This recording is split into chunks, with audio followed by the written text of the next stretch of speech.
efficiencies associated with steam turbine. So one such efficiency is called as internal efficiency. What is it actually? If you want to understand it, let's go to HS diagram. This is my HS diagram. So if I have something like 3 or 4 stages,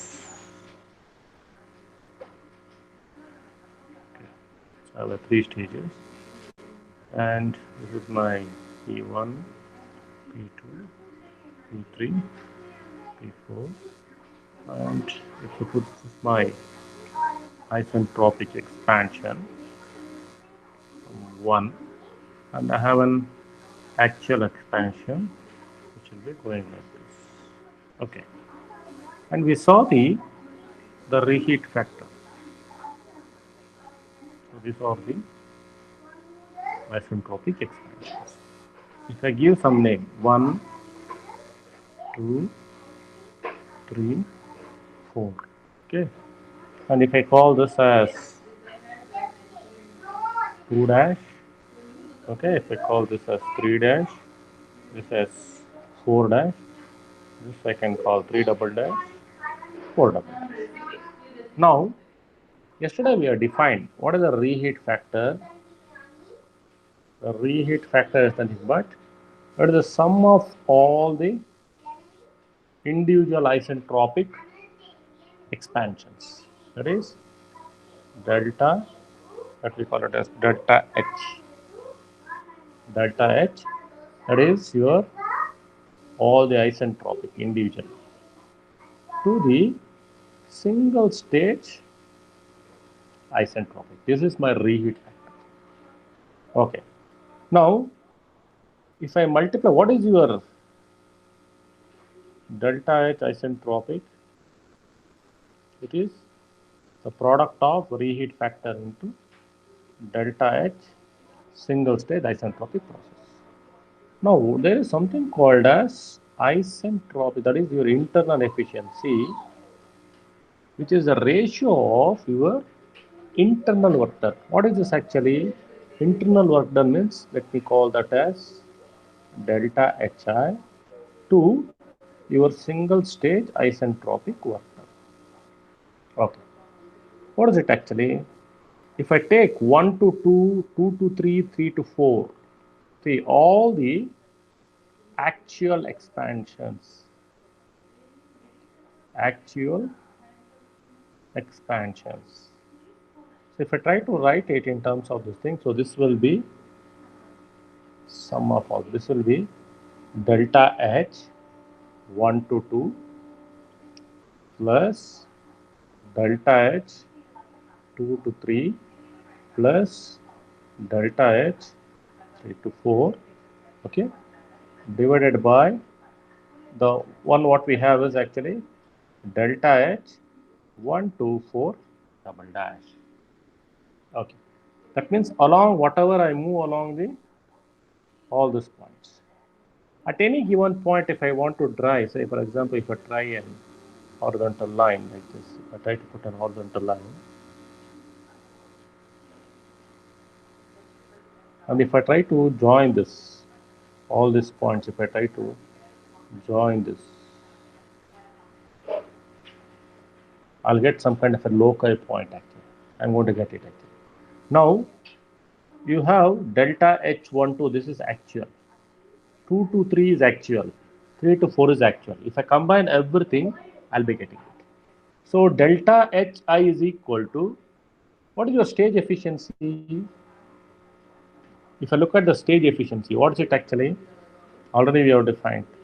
The stage efficiency is nothing but your delta H actual, that is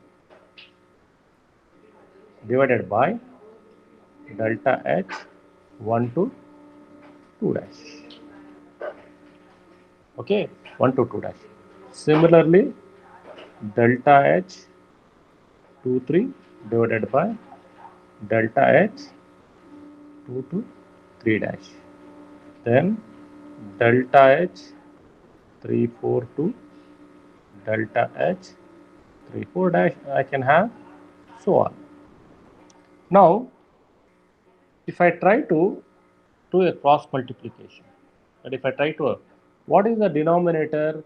Delta H 1 2 dash plus, if I try to add everything, the numerator and denominator, if I try to add all my numerator, what I'm going to get actually, I'm going to get what is called as delta H I. Okay, if I try to add all the denominators, I'll get what is called as your delta H. This will be your sigma delta H. This is your, simply you can reheat factor. That is your actual, that is isentropic. Okay. Now what is this delta H isentropic?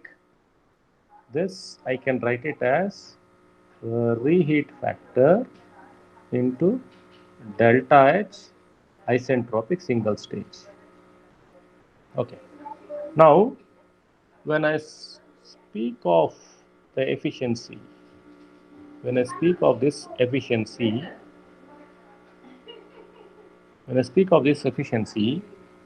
so delta Hi I can write it as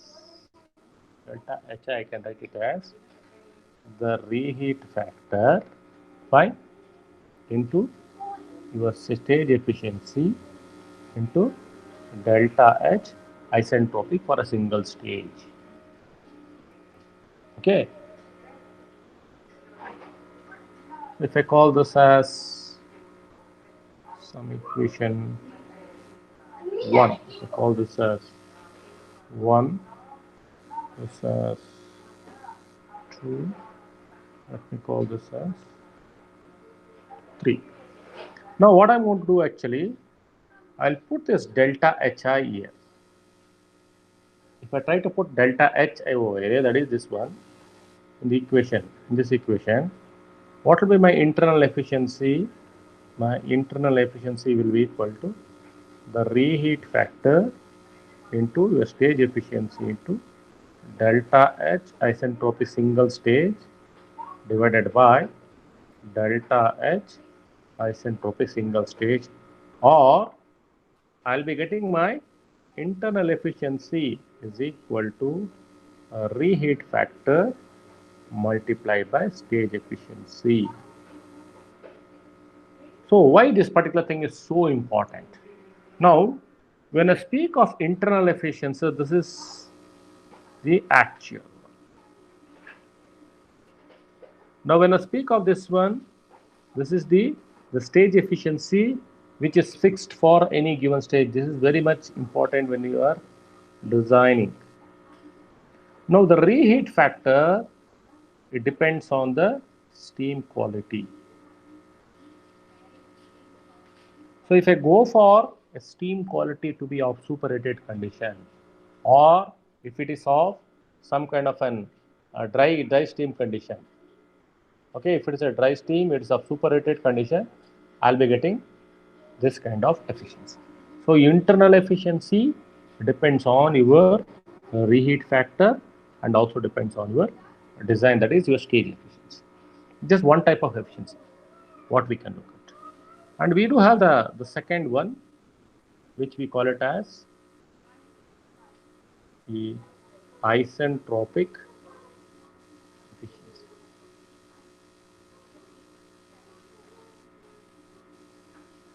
What is this isentropic efficiency?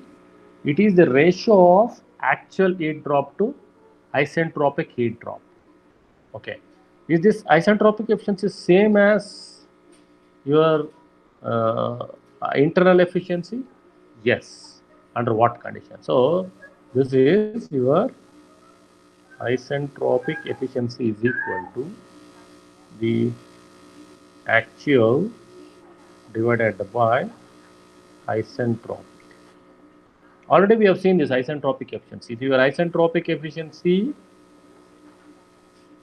will be equal to your internal efficiency will be equal to your stage efficiency if the reheat factor is equal to 1. If my reheat factor is equal to 1, if you want, you can go and check over here. If my reheat factor is 1, the internal efficiency will be equal to stage efficiency, and your internal efficiency will be equal to your isentropic efficiency. So isentropic is an ideal one. So that is the efficiency. So the third kind of efficiency what we have to look at is the overall efficiency. Okay, what is this? The overall efficiency is nothing but you have an output. See, you have an output to the generator, or you have an output at the, it is the output at the generator, okay, to the whatever the actual heat you have supplied, to the heat supplied, if you want to, if you very specific, to the steam in the boiler. Okay, now if I try to quantify it actually, so you have what is called as, you have an internal efficiency, you have an what we call it as isentropic efficiency, boiler efficiency, all the things are there. So if I try to quantify it, all the efficiencies I need to consider. What are the things? It can be a simple thermal efficiency of your combustion process. Then it can be your efficiency of your boiler. It can be your internal efficiency when you are expanding the steam. Fine. Then you have an efficiency which may be due to conversion of the power. Okay, mechanical efficiency. And if there is anything hysteresis or something at the generator level, all those things. So each and every efficiency is considered. Say for example, it is 90% thermal, 45% thermal efficiency, boiler is of 60%, then the internal efficiency, that is the expansion efficiency, then the mechanical efficiency, then your generator. So all the things combined together, whatever we get, what is called as your overall efficiency. So here we take, see, even if you want, you can say this is, if you neglect pump or pumping work. If the pump work is also considered, you have to consider, multiply the pump. What is the power loss? See, what is the, see, when you look at the shaft power actually, minus the power supplied to the pump. If 1000 kilowatts is produced by the turbine, and maybe around 200 watts is used to pump the power, so 800 watts is the output. So if, so that depends on what is the quality of the output from your generator, sorry, from the turbine. So all those things considered together, whatever the efficiency you want to get called as your overall efficiency. So if you speak of very purely on the mechanical efficiency, you speak of the mechanical efficiency, we have what is called as shaft power. We have the shaft power. So sometimes this is the power available at the generator also. Okay, shaft power or generator power. So mechanical means the power available at the your rotor. Fine. This is the power at the rotor. Okay. If I call this as IP, that means if I call this as, see, the power available at the rotor, IP, minus all the mechanical losses, that is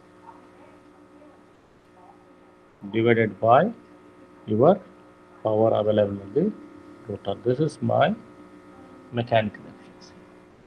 Sometimes we try to compare the relative efficiency.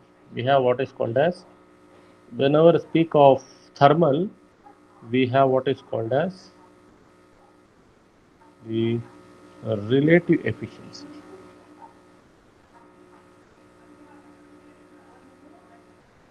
the relative efficiency.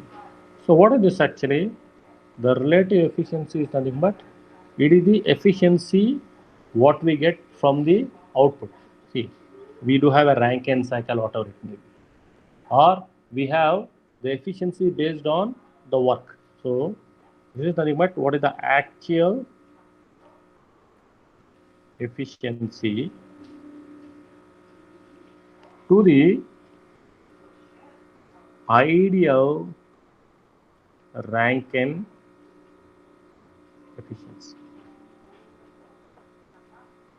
We know that all the steam turbines works on Rankine cycle. So if I take the Rankine efficiency to be 48%, your actual efficiency may be around 42%.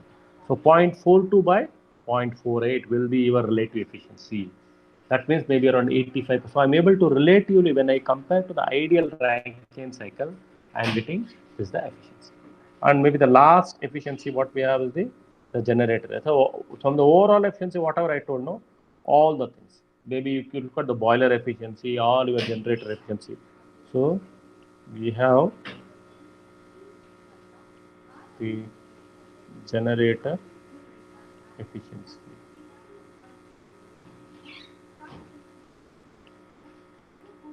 What is this actually? It is the generator output, that is output from the generator to the input to the generator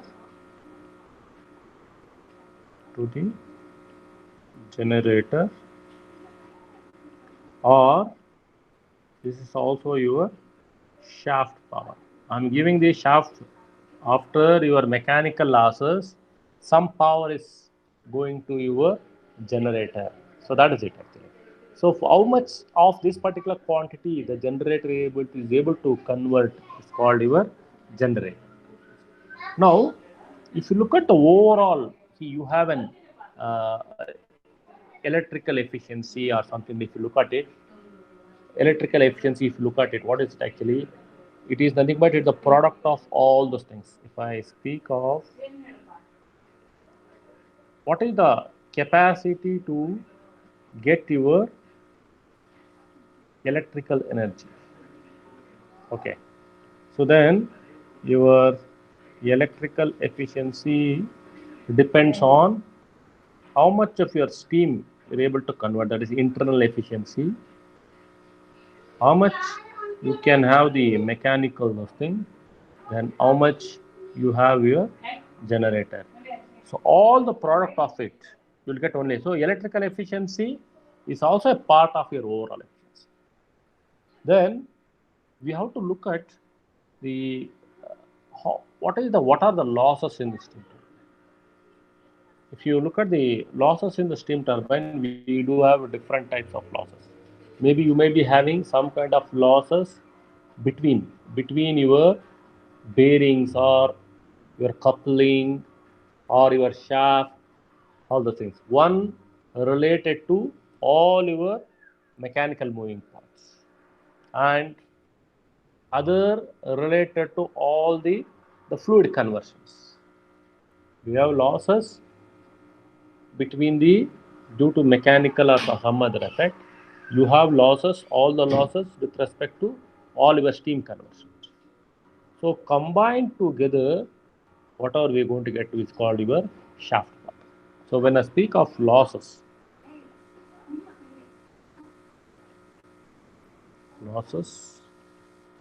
in steam turbines, when I speak of it, we have what is called a shaft bar. The shaft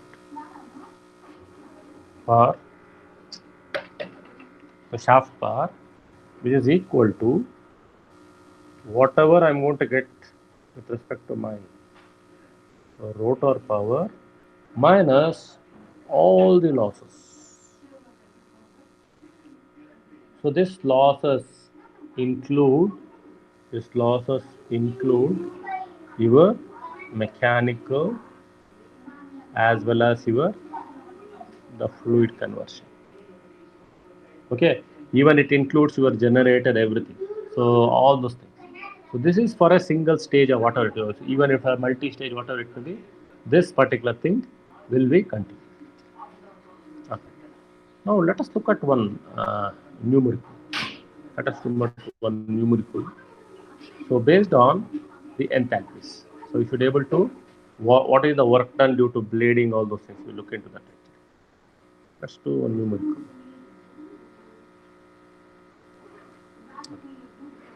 A superheated steam.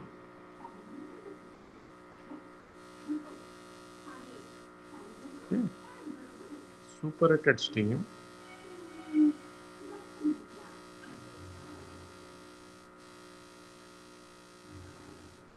is expanded from a pressure of 20 bars. Okay, 20 bar to zero point 0.1 bar. Okay, it's expanded in a turbine. If I take the initial temperature, if the initial temperature is 350 degrees Celsius. So what will happen? I do have an intermediate pressure. So at around the pressure of at a pressure of 1.6 bar,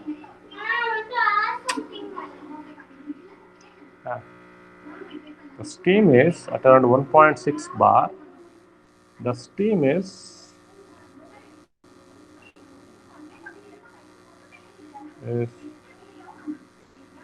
found to be just dry, okay, and dry and saturated.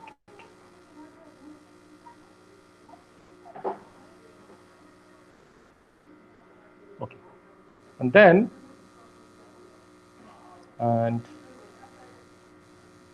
at the exit, that is 0.1 bar, it is 10% wet. That means 0.9 dry or 10% wet. So if you, what else we are supposed to calculate? Let's try to calculate some of the things. The total enthalpy drop, that is enthalpy drop due to expansion, the first thing. The second one, the actual enthalpy drop. This is theoretical, that is isentropic. This is actual expansion, and the percentage, that is the third one, the percentage increase in the volume of the steam at the exhaust. The percentage increase in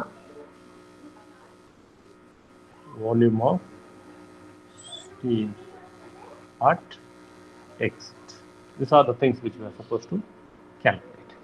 Now, to solve this, actually, let us try to put the HS and TS diagram. Let's try to put the HS diagram and try to understand what's happening. This is my HS diagram, and similarly I can put the TS diagram also. Okay, so this is my HS, and I do have a dome like this. Now, what is the pressure actually? The higher end pressure is like this. Okay, so you have the temperature, you have the pressure. So the pressure will be going like this. These are my pressure curves, and I do have an intermediate pressure, and I have a point. So I have three pressures. If I call this as P1, P2, and P3. So P1 is 20 bar, P2 is 1.6 bar, and this is 0.1, 0.1, 1.6, and this is 20 bar. And I do have 350 degrees. That's your superheated condition. So this will be your 1 because of at 20 bar 350 degree clear 350 centigrade clearly indicate that on a Mollier chart, if I look at, it's a condition of superheated condition. Now, if I try to expand isentropically, I will be expanding like this. Okay, I'll be expanding like this. If I try to go according to the actual one, it will be like this. That means at this particular point, it is dry saturated, and when it comes to this particular condition, it is 10% wet, or I can call this X is 0.9. Okay, if this is 2 dash, let me call this as 2. This is what I can show on the your HS diagram. What will happen in case of a TS diagram? If it's a TS diagram, it will be something like you can draw a dome like this. Fine. Then if this is my high end pressure, it will be going like this. Fine. Then I have my 0.1 pressure, it will be like this. And then I have 1.6 bar pressure, it will be going like this. So these are the curves actually. This will be a curve going like this. Now if I try to expand from the your initial condition, that is here it is dry. So this is a 20 bar, this is 1.6 bar, this is 0.1 bar. So this is here it is dry. So if I try to draw a vertical line, because isentropic, so this will be the condition of the steel. So this will be my initial condition 1. So corresponding to that, if I try to draw an horizontal line, I'll be getting the temperature. So 1 to 2 dash, I call it as thing. Then if this is my actual one, this is my actual condition curve. This is for 0.1 bar. So this how your, if someone asks you TS diagram, try to draw the TS diagram and HS diagram. This is what we can get it. Now, if I try to look into the Mollier diagram,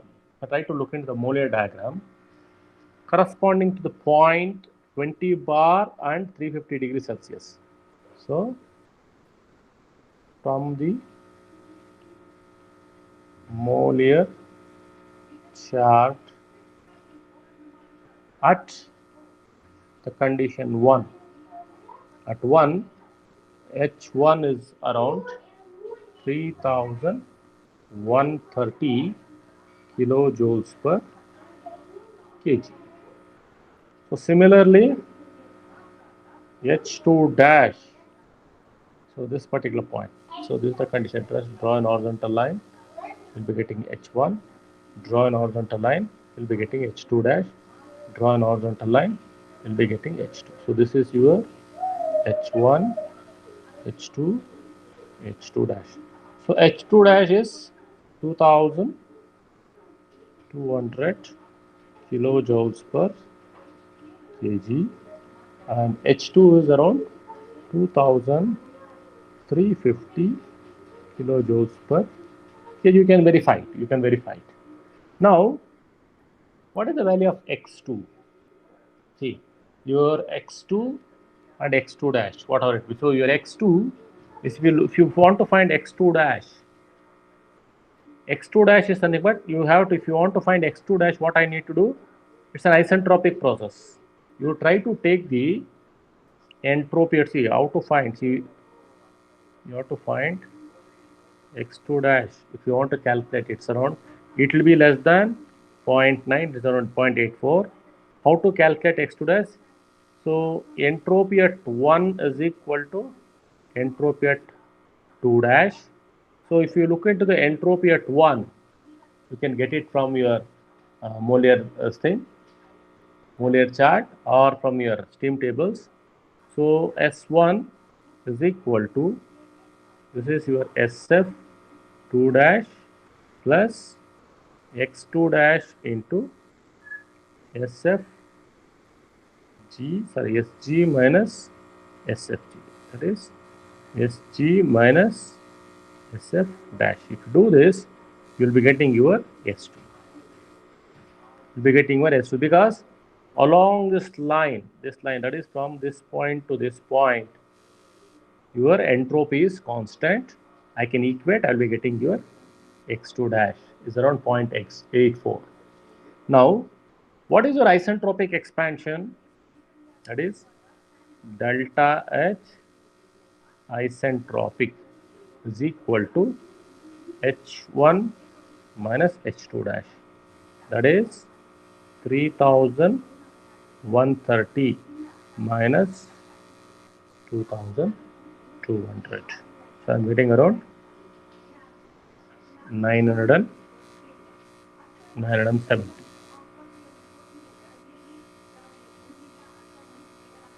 Yeah, 970 kilojoules per kg. Now similarly, what is your actual one? It is H1 minus H2 is 3130 minus 2350. This should be less than this. Okay.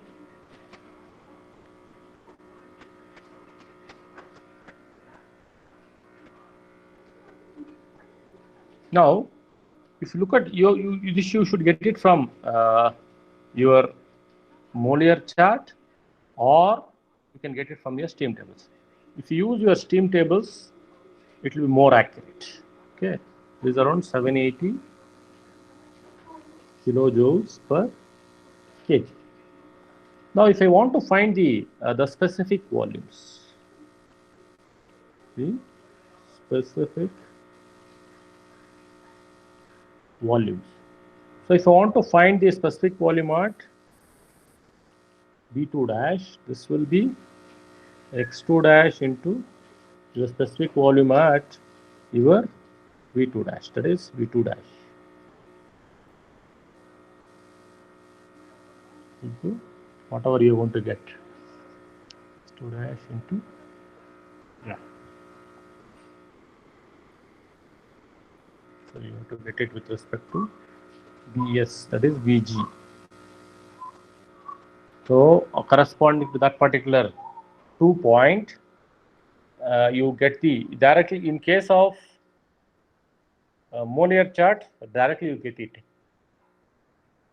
If you want to get it from the steam tables, you have to calculate it. So it will be 0.84 into 14.67. This is roughly around 12.32 meter cube per kg. So similarly for V2, it is X2 into same thing, your Vg2, but at X2 it is 0.9 because given the numerical, this will be 14.67. This is around 13.2 meter cube per kg.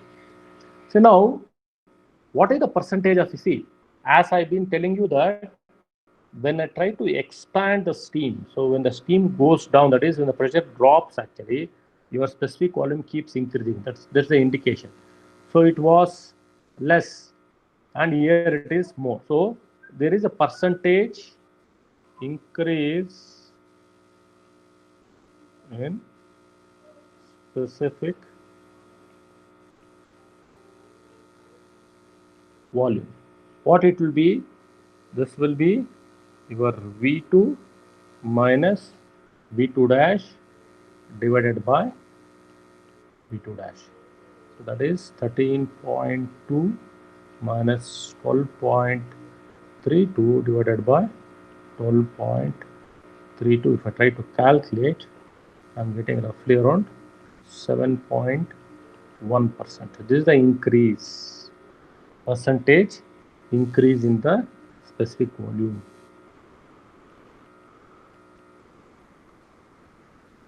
Okay, now let's try to analyze it actually. See, 20 bar is just a number for a smaller turbine. Suppose if I go for some kind of a very high pressure, that means the turbines operating at above critical pressures. So above critical pressures and critical temperatures. If I look into such very high pressure turbines and high temperature, so let the temperature be around 600, 700 degrees, and your operating pressure itself is around 250 bar or 200 bar. If that is the condition, the nature of curve actually, so intermediate pressure, so this particular thing clearly indicates what should be my reheating point. When I try to expand, right, let's try to understand that. So when I have, so HS diagram, let's try to analyze it. So when I have this is my dome, I try to expand from a particular pressure, very high pressure, to a low pressure. If this pressure is above your dome or something, this pressure is something around 350 bar or whatever it may be, this point, see, 350 bar and this is your superheated condition. So what will happen? I'll be moving towards right hand side. And I'll be expanding from a point. If instead of 350, if I move to 400, I'll be moving to this particular. So 500, I'll be moving to that particular. So I'll try to, if suppose if it's expanding from, this is 500 degrees, this is 600 degrees Celsius. Now I'll try to expand it. Look at this, the expansion. This is your expansion and this is your expansion. As I move towards right hand side, the amount of energy requirement will increase like anything. Okay, and also when you're expanding, your dryness fraction will increase, and also the reheating factor. See, when the reheating will come into effect, when I try to expand at lower pressure, say 40 bar, I try to expand it, then it comes to near dry condition, then I will reheat it again. So reheating, when the reheatings are done for low pressure turbine. So low pressure operating 30 bar or 40 bar. But as you move towards a very high pressure turbines, then reheating are very rare. Reheatings are very rare because the temperature at the entry of the first stage of the steam turbine itself is very high. So in that condition, we will not use any reheating. Very rarely, if there is anything, we will be reheating at the low pressure stages. Maybe there can be one reheating will happen, and you will have the complete expansions. Okay.